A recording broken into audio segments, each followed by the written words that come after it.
Post-epidemiczne społeczeństwo lęku. A post-epidemic society of fear is the title of the next debate under the Freedom Games. A warm welcome to you, ladies and gentlemen.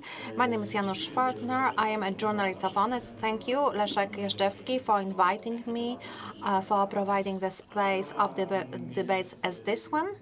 And this debate is already fantastic due to the panelists. It's a great honor that you have joined us today. Mira Marcinów, a writer, philosopher, and a psychologist.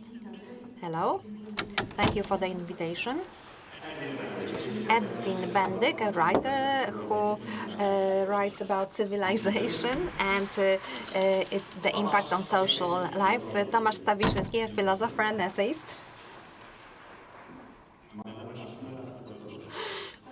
Magdalena Szpunar, a sociologist. Hello, everybody. So we have only 45 minutes for the debate, so if anyone of the audience would like to ask the question, you can do it anytime. Maybe there are some issues you would like to ask about, and maybe you are worried that we won't touch upon these topics. So if you have a question, please let us know from the beginning of this panel. And your questions will demarcate the direction of our discussion.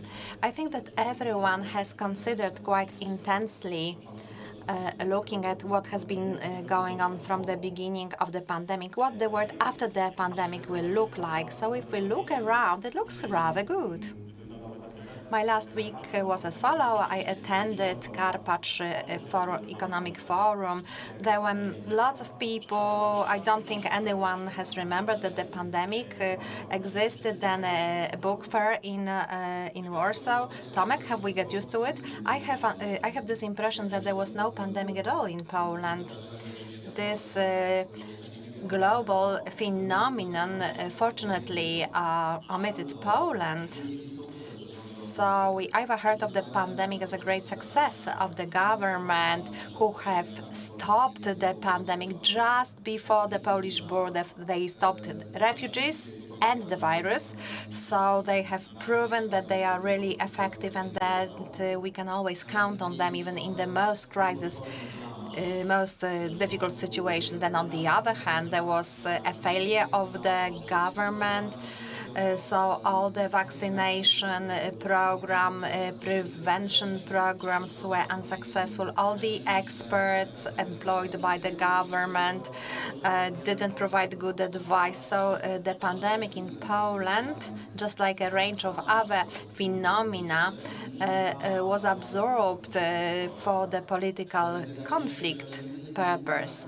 I think that this is one of the reasons why Poland is one of a few countries, maybe it's the only European country, where we had no form of collective remembrance, tribute paid to people who died of coronavirus in Poland. So in other European states, we could hear events that were to commemorate the victims. Actually, in the EU, we were ranked as the second as far as the number of fatalities is concerned.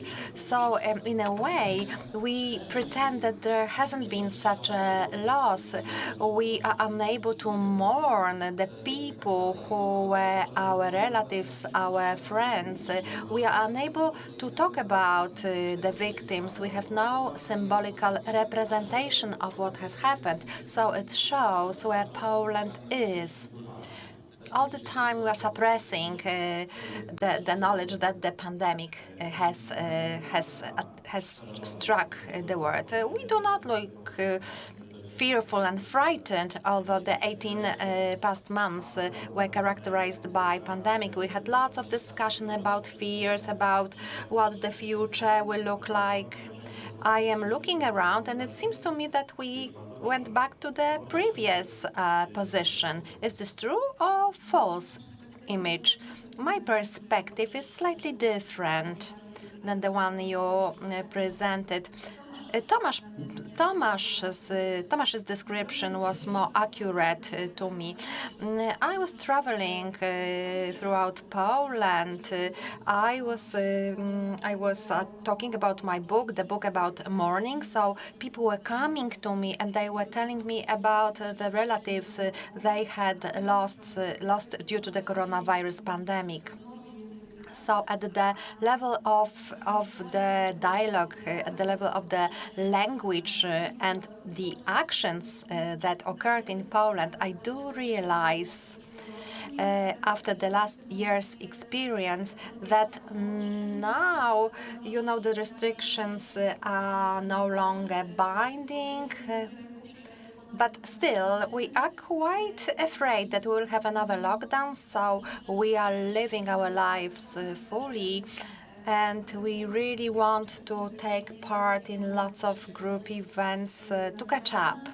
And it's a natural phenomenon if we look at the past. So I feel that the picture of reality is different. But maybe it's a different perspective because due to my experience, at least we know what we are afraid of. So the illusion that we can live in advance. Would you say that suppression is the predominating emotions? I do not like to disagree with Tomek, but I would like to say that the suppression is more collective in nature. I do agree with this. And I think that's what you wanted to say, right? Yes, exactly. So we don't have any collective ways to mourn the victims. And then there are these individual stories which I heard because my book is about a loss. So I can see that there is a light in the tunnel. So a new language is being formed, a language to describe losses, death, and related emotions. And it is developing due to the numbers we have mentioned. Edwin, you said not the biological but social end of crisis is more difficult. The moment when we will learn how to live with the threat. So I'm wondering when this moment will come. Maybe we are already having this moment. I think the social end of the pandemic has been announced. Well, the biological end of the pandemic will never happen. We will have to learn how to live with this hazard. So there's a question whether next consecutive forms of the virus will be more dangerous.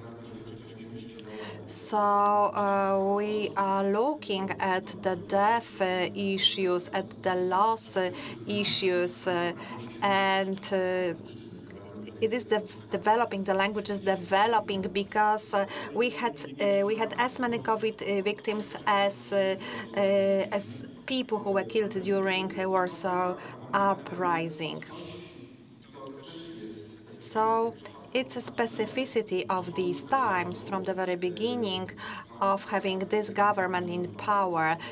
Experts, people who are against the government, are saying that this government will lead to a disaster, economic disaster, and it is not happening. And the pandemic actually also proved this. Polish economy has really coped with this pandemic very well, if not the best. So, but I don't know whether this is a result of the government's actions or whether it's the result of polls and the resources. So I don't know. We are here dealing with both optimism and fatalism. So people are approaching reality the way it is. So this is the experience of the society which is used to reconstruction, recovery processes, 1918, 1935, 45. So there is this myth of Poles being able to reconstruct, recover after the disasters. The the disaster, the disaster of this government that has been forecasted hasn't happened, although it was forecasted 6 years ago. So nothing big really didn't happen in our daily lives. So we cannot be threatened anymore. Magda, I wanted to ask you about media's position in the process. Have you had this feeling that in Poland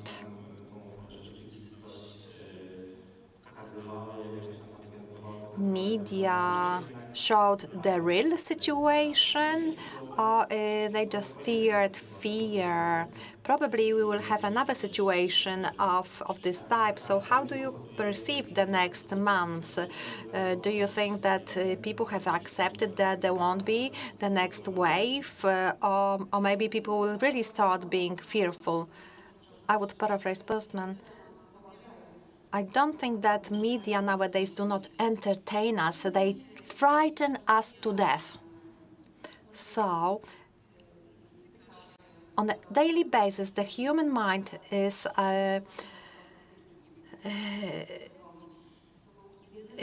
attacked by fatalistic images, frightening images. As you're probably aware, the experiences have been very diverse. Many people showed social solidarity during the pandemic. At the very beginning, citizens were making face masks for paramedics. People were organizing themselves to help disabled people or senior citizens in general. The picture presented by the media was a false picture. It was a lie. George Gardner was writing about the syndrome of evil word. So this syndrome takes us to the situation where when we start operating in this world influenced by media,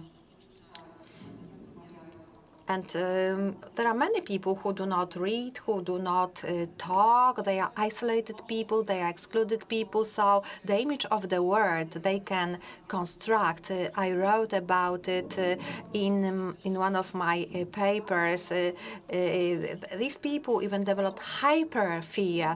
So I think media should demonstrate more positive pictures. I think there are such positive experiences, but media are not very willing to show them. We know this formula. No news is good news. Zizek wrote in his last book that well, it's not the first, the second, the third wave. The fourth wave is coming. Of course, it's a very difficult experience, but maybe it will happen that coronavirus will stay here forever. Coronavirus will always be here in one form or another. Or maybe later, maybe I'll add it later. Is any one of you, people are afraid of their mental health? Is it better to switch the tally off? Well, we should speak to our relatives, to our families. We should provide support, and we have to free ourselves from this evil word. So we have to be aware of this fake reality. Of course, the media are very diverse. It depends which channel you will choose. Mira, Edwin mentioned very good economic situation in Poland. You remember the symbolical picture of pandemic when President Duda decided to support the campaign and raise money for hospitals. The state didn't cope with it because Poland was ranked as the second as far as the number of deaths is concerned. So did you have this feeling that maybe economy was fine, but the pandemic revealed social inequalities? Maybe it was a crisis of public institutions in Poland. Yes, I do remember. Probably all of you remember that at the beginning of the pandemic, we heard the following narrative. we are solidar. We become solidar in crisis situations, and there are so many bottom-up initiatives. Magda also mentioned that there were people who were raising money to buy personal protection equipment. They were making masks. So they were presented as heroes, not it wasn't presented that it has revealed some systemic gaps. So this narrative was very deceitful. It matched some previous diagnosis of some, for example, Polish psychiatrists, including Antoni Kempinski. So the psychiatrists were talking about the difficult situation during pandemic. So there were these Poles who were presented as heroes to show that Poland is doing very well with the pandemic, and at the same time there were fears that these efforts should be focused somewhere else, and we should try addressing the difficulties in a different way. So we witnessed a lot of changes. We could see how this main narrative was led, but I mean the mainstream and the belief that initially we were thinking that bottom-up initiatives would be helpful, and looking at the psychological perspective. In crisis situations for a specific society, we are starting to think how to build solidarity, how to help one another. And what is specific for pandemic is that people have to be isolated, so we couldn't provide assistance directly, but we were using Facebook and other social media to provide some assistance. So this is a brief introduction from me. Yeah, you just wanted to say something. Well, initially, when I remember the first first moments in March, just like Macron said, we're in the war. Nobody knew what was going to happen.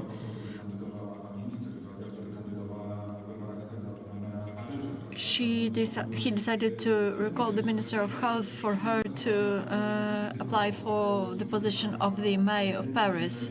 Some countries were also confused, and social gestures were evident everywhere. In Poland, the bottom-up approach was institutionalized by local governments. This way, we managed to survive the pandemics. Before the state started to manage the healthcare in a certain way, we managed to organize it somehow on the local level. The same applied to social care centers, and everything was corrected and improved through institutions and social energy. So that's a very interesting lesson which is not fully described. This is nothing heroic. It turned out that the initial heroism and the will to help that disappeared after a week or so was quickly absorbed by professional structures. And they are not heroic at all. We can see that, for instance, waste collection and waste disposal in Poland is doing very well, contrary to Italy, for example. Let's talk about emotions and what is happening with us and with our emotions. Perhaps it's going to be a permanent crisis. If somebody confessed to experience despair, immediately we're able to pose a diagnosis and to repair the situation. That was an obvious situation, but if it's supposed to last, we need new language. Yeah, it's a part of a broader problem related to modern culture. The possibility to lose the situation in which we can even use or lose the language. It exists in some niche spaces, but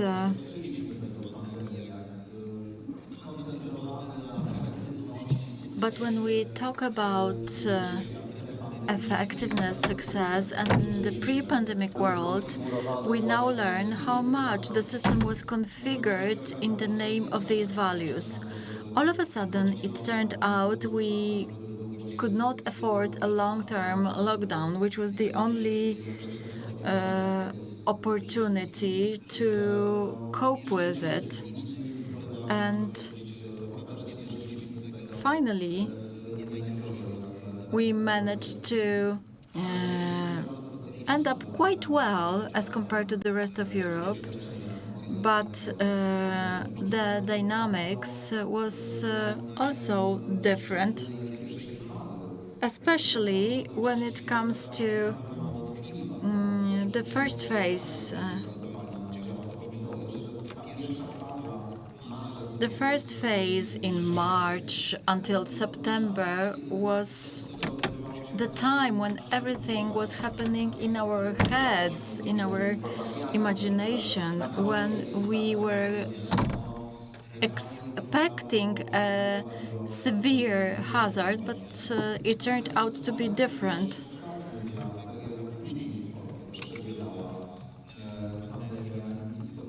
Then we saw how the pandemic was evolving and how the social approach changed. In May 2020, all discussions ended on how the system, what coronavirus exposed, why some values typical of the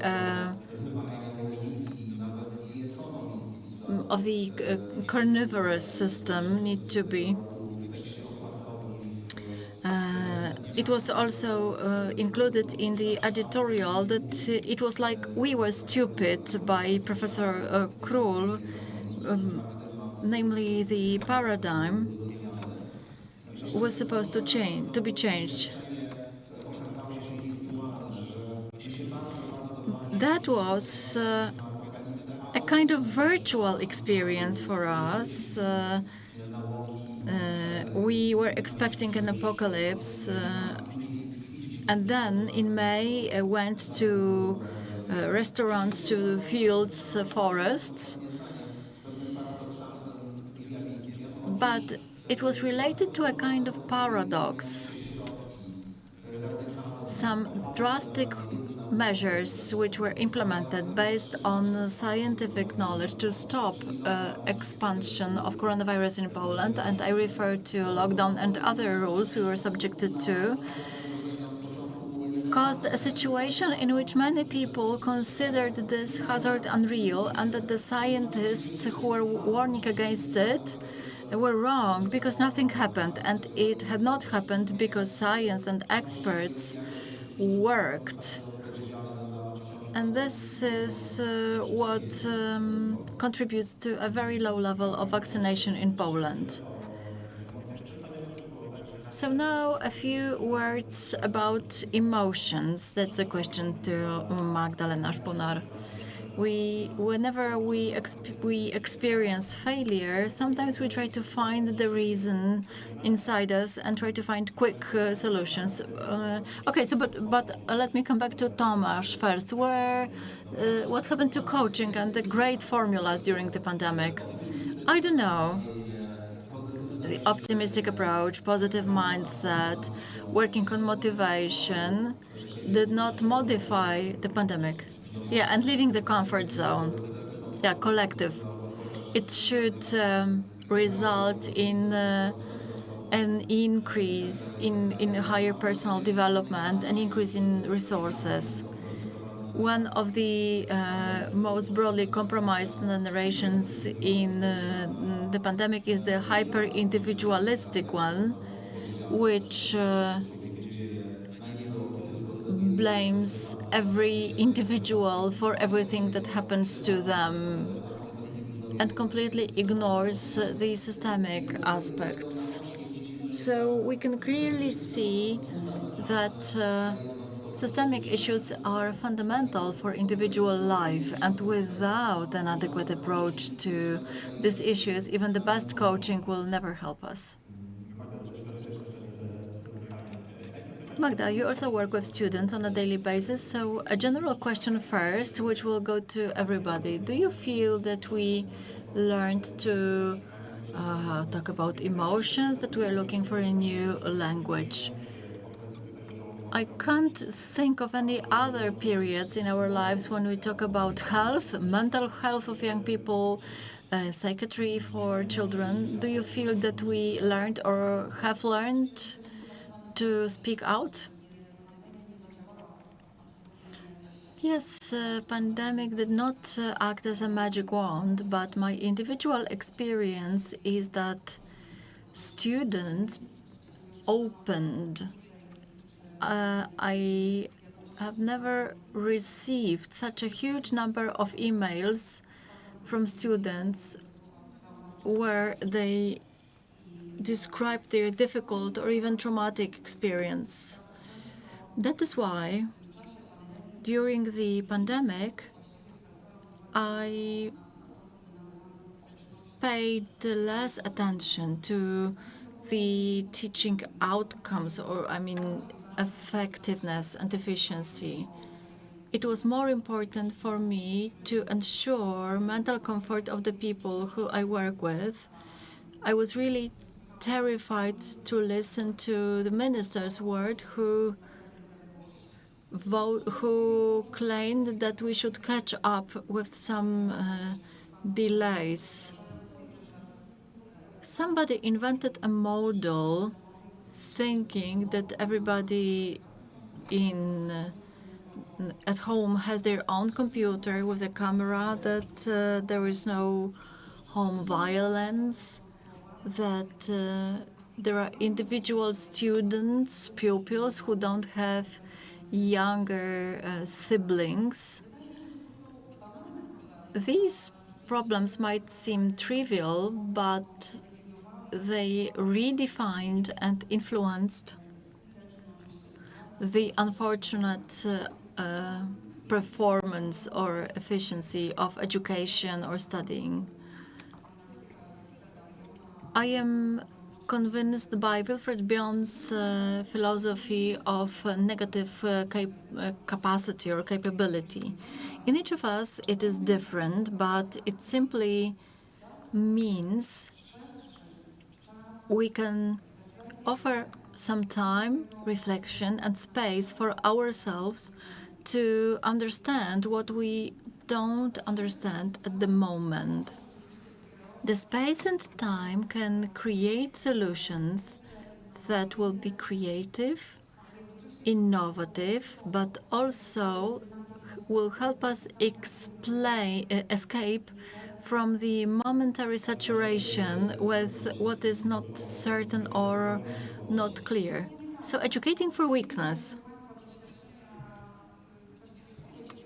I don't know what your experience with education is. I do remember that most of my teachers, instead of strengthening the advantages, the strengths, emphasizing what people are good at, they used to say, Magda, you are perfect, you are good at English or Polish, but physics is not your strength. So I think we should change the optics to look for the valuable aspects and strengths in people and not define their weaknesses. Education for weaknesses, in my opinion, would involve showing that they don't have to be 100% present all the time, that we as humans can experience worse times, some doubts or crisis of identity.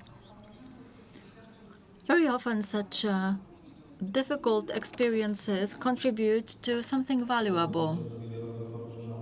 That is why we need a collective mourning to appreciate, to notice it and see it in a collective dimension. I would like to come back to what Tomasz was saying and to the model he referred to. It contributed to different syndromes. The American Psychiatric Society mentions the pandemic sense of guilt or sense of hyper-responsibility for who we are and where we are. People in the USA, and I think the same applies to Poland and other countries, reported syndromes related to depression and anxiety, and they mentioned the sense of guilt for surviving, for having better conditions during lockdown. This is like a survival syndrome. Others are suffering after losing their nears and dears. Some people have a problem of social anxiety when they have to leave their rooms, their houses. They are no longer meet others in front of the computer screen. It shows that they don't feel comfortable during meetings other than online ones. So there is room to discuss our mental health. I am afraid which way it's going to go. But it will definitely be reduced to the language of cheering up, telling that we'll manage somehow. Although initially we heard that perhaps the world we lost was not so good, it was bad, but we got used to it. But owing to the pandemic, we are going to become better people. We'll start over again, and everything will start over again. This is the illusion which comes to our heads during different critical situations, that now life is going to begin finally, and it's going to be real life. I think it was too far-fetched optimism, that we had the time to rethink everything. I don't want to be pessimistic and say that everything went wrong, but it's hard to think all the time that suffering is for something that what doesn't kill you makes you stronger.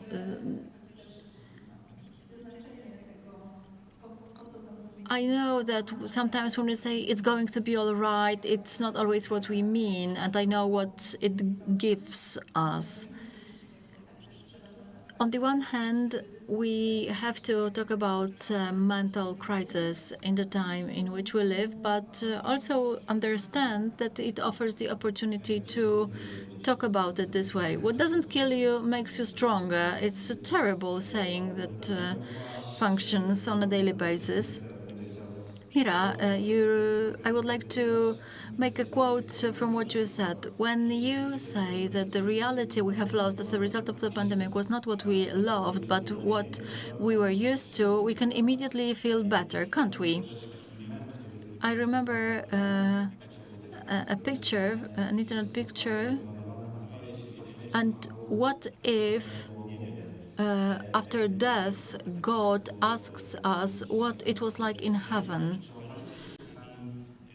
Okay, gentlemen, so I would like to ask you, what was your past, and did you feel the fear that the world you used to know is ending? Yep, I wrote a book about it. It was published in April last year. I had written it before the pandemic, so I was really worried to see that the pandemics accelerated the situations which I was writing about. Nowadays, the scientists from the intergovernmental team for climate change said we are on the way with no return. It's regardless of what we do, even if we reduce the emissions, we are not capable of stopping the processes. The water level is going to increase and glaciers are going to melt. The pandemic is only one of the symptoms of the disease our civilization is suffering. We have to end the pandemics as a society and get down to what young people remind us about, that the game is over.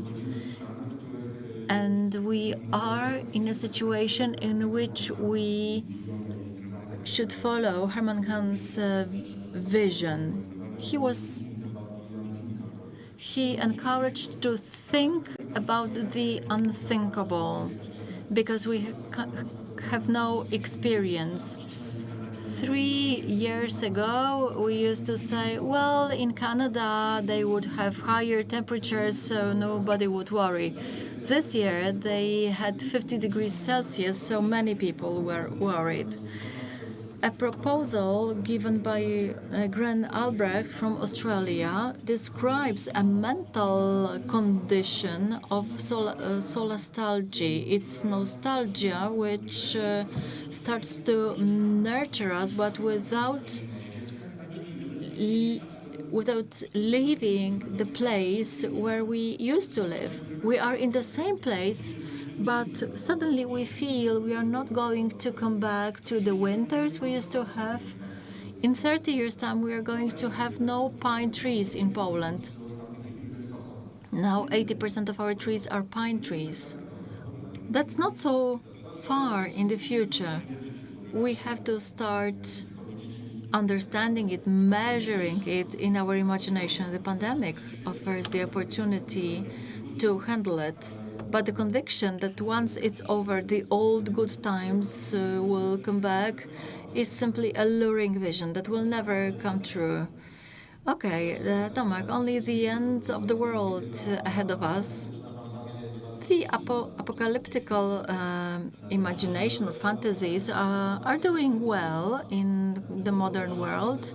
And the same applies to environmental issues. We are imagining what is going to happen when all the accelerating processes will reach their optimum. However, I think we should not underestimate the charming, luring power of apocalyptical visions. Although they contain some aspects that are terrifying, it promises ecstatic liberation from the world where you are no longer able to live all discomforts, paradoxes, fears, anxieties. This is where you wait for something greater that will turn the world upside down and will change the status quo. We are strongly fascinated by the apocalypses, and we don't accept the situation that some of its promises are so alluring. I'm referring to what was said before during the first pandemic stage, when representatives of the middle class, people who could afford the lockdown, I mean the Polish middle class, people who could do remote work and could really become isolated from the world. I'm sure you know the situation that many people started to do gardening, live close to nature, plant vegetables and fruits, to eat organic food. And the return to nature as the perfect world is characteristic for the moments filled with apocalyptic visions and emotions. However, I feel that deep fissure or gap in the society became more evident. Some of us were even not aware of it. There was a group of people who were living in a narcissistic bubble with a vision of living far from the world, separated in their intimate close contact with the nature. But it turned out that the actual circulation system of the society are the people who work in the shops, police officers, emergency services, physicians, nurses. Save for them and their everyday job with the highest risk level, we wouldn't manage, and everybody forgot it. That was the moment of actual epiphany that exposed something. So I think we shouldn't forget it, and we should come back to it, but our time is nearly up. However, I think we should talk about conspiracy theories. Okay, any questions from the audience? We do have some time. I'm not sure. Somebody wanted to say something, but I can't see anybody raising their hands.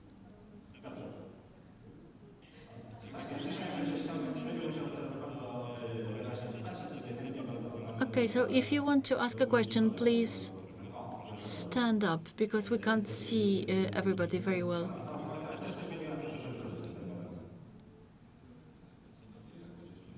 Jakub Jasiukiewicz, good afternoon.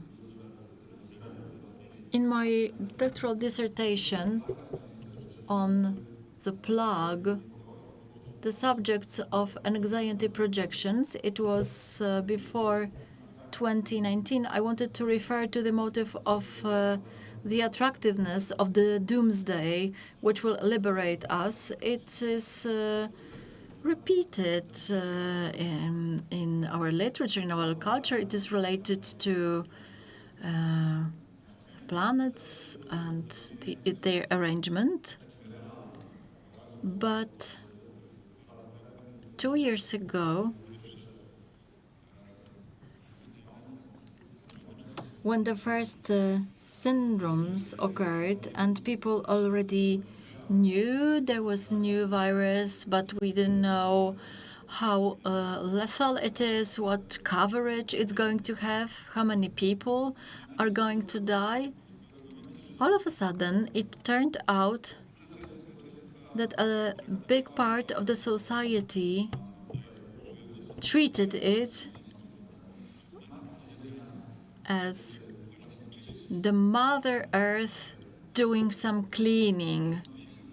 Again, we imagined force majeure associated with our planet that is cleaning everything. What is your opinion?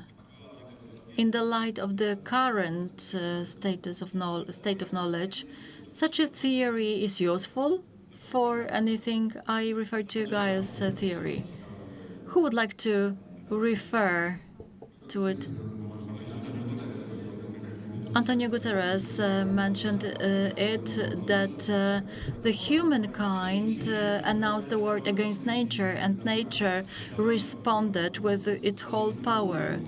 We simply created the conditions for coronavirus and the pandemic, so it's simply well described. But Gaia's theory is strongly justified. It's a proven theory, but explains something different.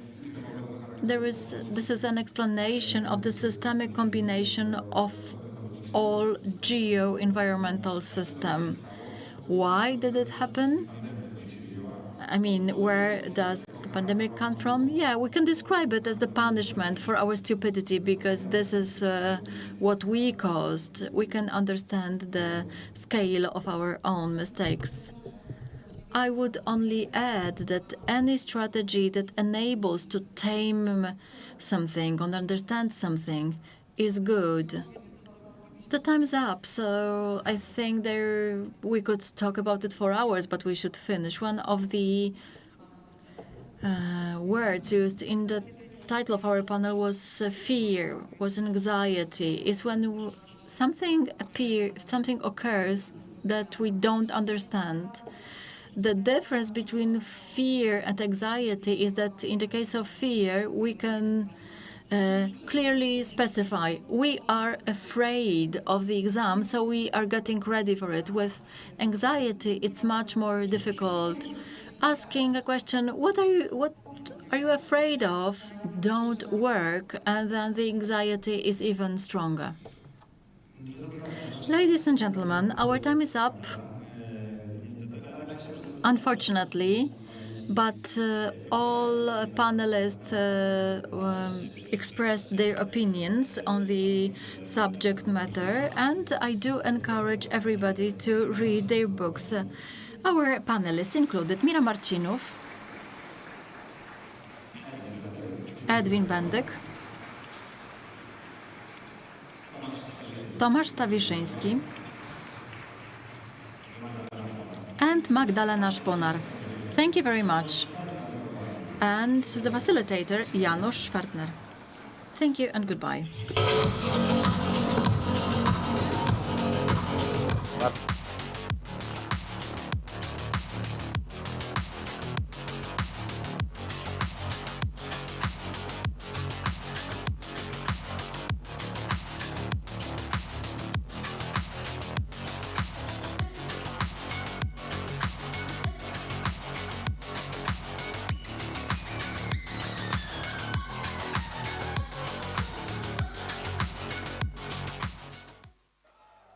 It's not always easy to recognize. It may look like this, or like this. It may be a burden, but it is a responsibility that we embrace nonetheless. But if it means this for one person and this for someone else, maybe it ultimately means being there for one another. It isn't handed to us, but we know where to find it. And how it feels, how it tastes, and what it sounds like when we finally have it. It means different things to different people, but for many, it means everything. And if we all fight for it, it will eventually bring us together.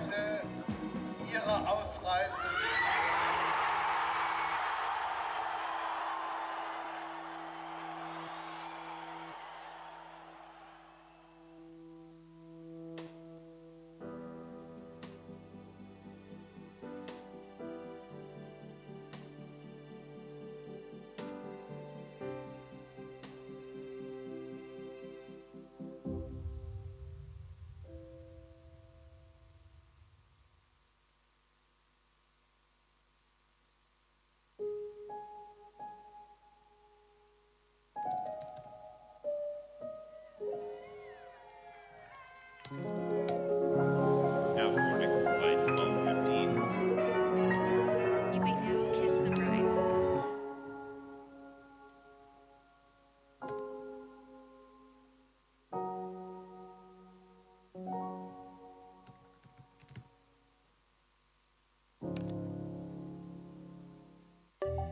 Work is different now. We're commuting less, virtually meeting more. Separating work life and life can feel challenging. It's easy to forget that to thrive at work, we need to take care of ourselves. Microsoft Viva Insights offers new experiences to balance productivity and well-being. Personal insights help you stay at your best and most productive. Add structure to your remote workday by opting for a virtual commute, carving out time to have a productive start in the morning and mindfully disconnect in the evening. Protect time before your calendar fills up for focused work, coaching, and learning. Take regular mental breaks with Headspace, tapping into dedicated moments of mindfulness. Use emotional check-ins to tune into your day-to-day mindset and well-being. Strengthen team bonds with Stay Connected experiences that prompt you to praise collaborators, schedule one-on-ones, and follow up on pending commitments and outstanding tasks. Insights for managers and leaders offer windows into how work happens and the impact on employee well-being. Identify where teams may be isolated and take action to break down silos. Quickly discover opportunities to prevent burnout, promote coaching and development, and boost engagement. You and your team's well-being is important, especially in times of change. Taking care of one another allows you to thrive and your organization to build resilience. Experience how new well-being insights in Viva can help.